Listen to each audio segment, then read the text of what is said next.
So this morning I started my day by waking up, and I'm actually pretty proud of that. I mean, apart from the fact that my alarm went off at 5:15 this morning and it's been a crazy, hectic day, it's pretty good to be here, and it's pretty great to be here at TEDx. And the reason that I'm somewhat proud of that seemingly insignificant achievement of waking up is that this morning for 5 Aussie men, that wasn't the case. They're not here today, and they don't know that any of this is going on, because yesterday they reached a point in their life where they believed it was a better option for them to kill themselves than to wake up today.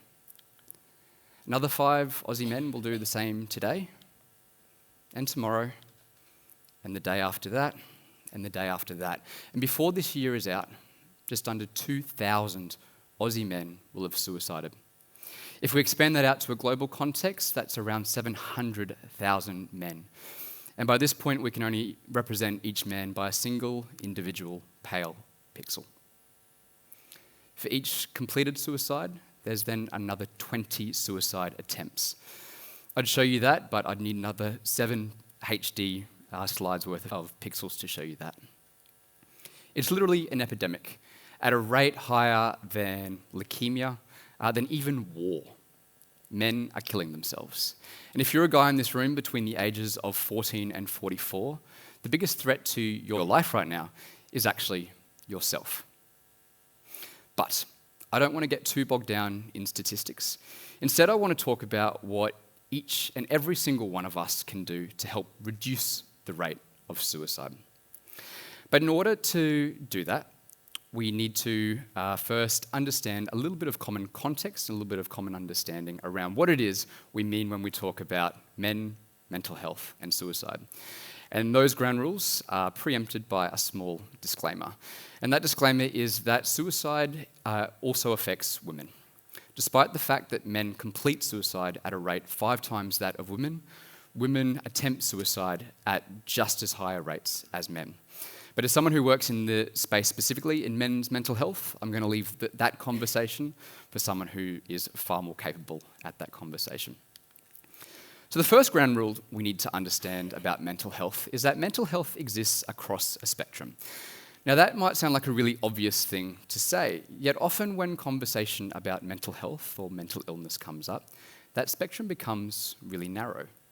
When we talk about physical health, we understand that at one end of the spectrum we have something as small and insignificant as a paper cut, and that's not to in any way diminish the bizarre agony that is a paper cut, right up to the other end of really serious terminal illnesses like cancer. The same spectrum, and just a wider spectrum, exists for mental health too. At one end we have really serious mental illnesses like psychopathy and severe clinical depression. But at the other end, we have things that aren't mental illnesses, that are just poor mental health. So it might be a tough day, you might be going through a bit of a rough patch, it might be a breakup. And when it comes to physical health, we know that if we get a scratch, we put some betadine and a Band-Aid on it to make sure that minor thing doesn't become something worse. And the same thing needs to happen with mental health. So if someone is going through a bit of a rough patch, we need to take action and make sure that support is there to make sure that that seemingly insignificant moment in their life doesn't become something more serious. The second ground rule is that suicide is a behaviour. In and of itself, suicide is not a mental illness. Rather, it can be the result of a mental illness or significantly poor mental health.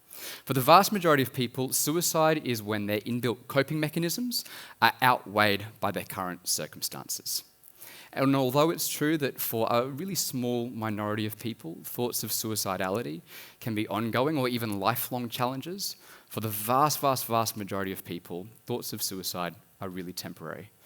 And this is backed up by a study that came out of the States by Dr. Richard Seiden, which studied 515 people who were restrained whilst attempting suicide off the Golden Gate Bridge.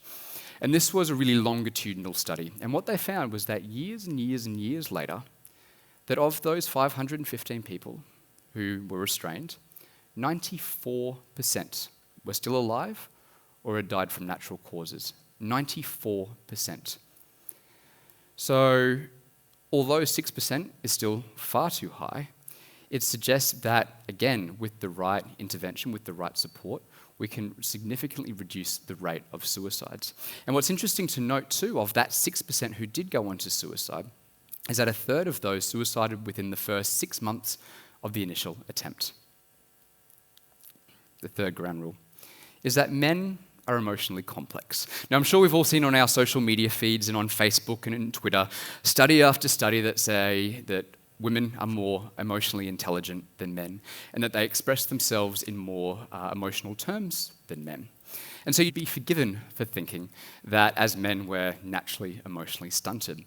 But what's interesting about these studies is when you look at them closer, is that these studies often talk about how is it that men express themselves outwardly. They don't actually look at what it is that men are feeling inwardly.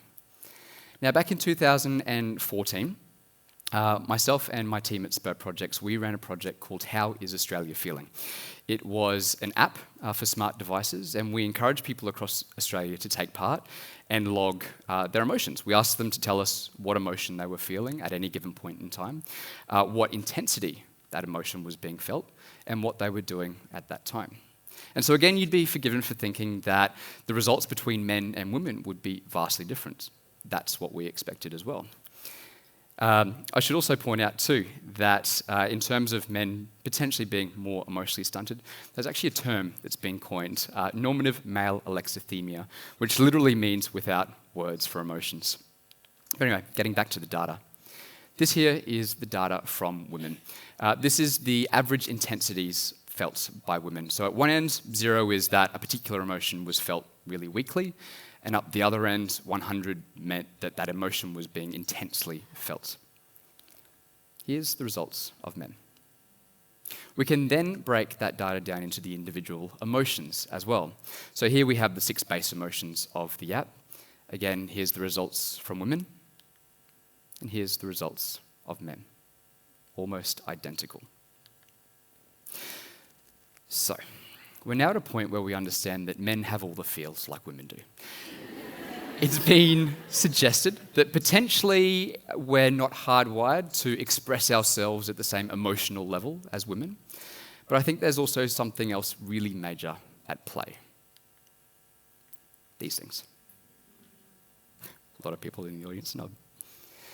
We live in a society where from the youngest age, we're taught almost exclusively that our worth as a human being, as a male, is linked inextricably to our perceived masculinity.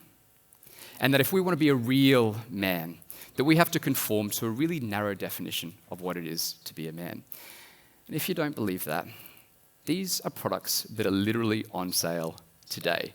And if you're wondering, the logo for the brose, that is rosé for men, is literally a fist punching through the wine bottle. So we're, I guess, at least at this point in our society where as men we're allowed to dip our toes into the warm pool of femininity, but only if it's accompanied by enough masculine energy to counteract it. And so that brings us to our 2 challenges that I have for you today. The first one is to help undefine masculinity. Now, this isn't about redefining masculinity. This isn't about saying that, okay, you no longer have to have a beard and chop wood to be classed as a man, but you now have to do something else.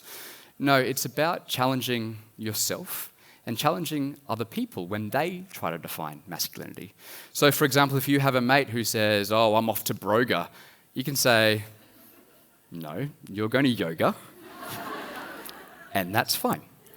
Or if you have a friend who accidentally blurts out that their favourite movie is Notting Hill, then you can pull yourself back and go, well, actually, no, I don't need to laugh and mock them because it doesn't fit into this little box of pre-ticked movies that men are allowed to watch. No, instead you mock him because that movie is just horrible. And I think this is summed up best by my pseudo-childhood mother, Noni Hazelhurst from play school, who once said, what would it mean if we could empower women and mend the broken hearts of men? And the reason why undefining masculinity in general context is so important is that we can't possibly hope to get men to talk about their feelings and their emotions purely in a mental health context if all those other barriers and constructs remain. So by breaking down general constructs of masculinity, we're then able to also help those constructs that stop men from help-seeking behaviour. The second challenge I have for you, and this is a really, really simple one, is to spend some time with your friends and family. If we jump back to the data from How's Australia Feeling, these are the results of emotions logged when people were socialising, when people were spending time with their friends and family. And what you'll note is by a really large margin, the most commonly felt emotions were peacefulness and happiness. So the simple act of hanging out with your friends and family is really important. But it's also important too for you to share information about yourself, to share how you're feeling, potentially your emotional vulnerabilities. Because we know from the data that if people are in environments where other people are sharing how they're feeling, the other people in those environments are more likely to share as well. It's important to remember, though, that having a conversation isn't some sort of emotional side alley slot machine where you can pop in an emotion or a vulnerability and expect one in return. But by laying a foundation of openness and honesty, you're allowing the other person to do the same. And so that's it. They're my two challenges for you. One, to help undefine masculinity, and two, to take a mate out for a coffee.